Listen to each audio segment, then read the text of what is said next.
বাংলাদেশ জাতীয়তাবাদী নাগরিক পরিষদ নির্বাহী পরিষদের আলোচনা সভা সোমবার জাতীয় প্রেস ক্লাবের দ্বিতীয় তলায় নির্দলীয় নিরপেক্ষ সরকারের অধীনে নির্বাচন ও খালেদা জিয়ার নিঃশর্ত মুক্তির দাবিতে আলোচনা সভা অনুষ্ঠিত হয়। বাংলাদেশ জাতীয়তাবাদী নাগরিক পরিষদ কেন্দ্রীয় কমিটি এই আলোচনা সভার আয়োজন করে। আলোচনা সভায় সভাপতিত্ব করেন বাংলাদেশ জাতীয়তাবাদী নাগরিক পরিষদের প্রতিষ্ঠাতা সভাপতি ইঞ্জিনিয়ার মোহাম্মদ কামরুজ্জামান শামীম। আলোচনা সভায় প্রধান অতিথি হিসেবে উপস্থিত ছিলেন বিএনপির সিনিয়র যুগ্ম মহাসচিব রুহুল কবির রিজভী। বিশেষ অতিথি হিসেবে উপস্থিত ছিলেন জাতীয়তাবাদী তাঁতি দলের কেন্দ্রীয় কমিটির প্রথম যুগ্ম আহ্বায়ক ডক্টর কাজী মনিরুজ্জামান মনির। আরও উপস্থিত ছিলেন বাংলাদেশ জাতীয়তাবাদী নাগরিক পরিষদের প্রধান উপদেষ্টা সাখাওয়াত হোসেন সবুজ, হাসান হাফিজুর রহমান সহ প্রমুখ। অনুষ্ঠান সঞ্চালনা করেন বাংলাদেশ জাতীয়তাবাদী নাগরিক পরিষদের প্রতিষ্ঠাতা সাধারণ সম্পাদক অ্যাডভোকেট শামীম আলম স্বপন। এ সময় বক্তারা নির্দলীয় নিরপেক্ষ সরকারের অধীনে নির্বাচন ও দেশনেত্রী বেগম খালেদা জিয়ার মুক্তির দাবিতে বিভিন্ন দাবি পেশ করেন। একটা খুবই শান্তিপূর্ণ একটা কর্মসূচি, শোক মিছিল, কালো ব্যাজ বুকে ধারণ করে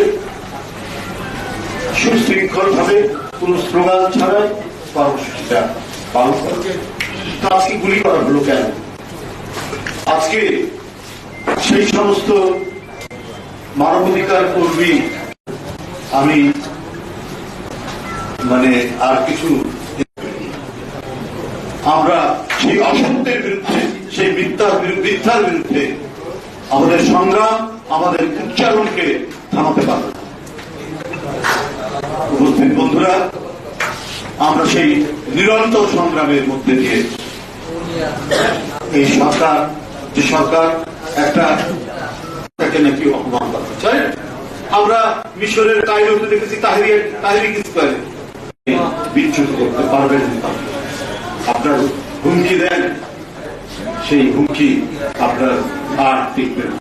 জনগণ যদি সাথে না থাকে, অবৈধ দুঃশাসন দীর্ঘদিন কায়েম করে রাখা যায় না।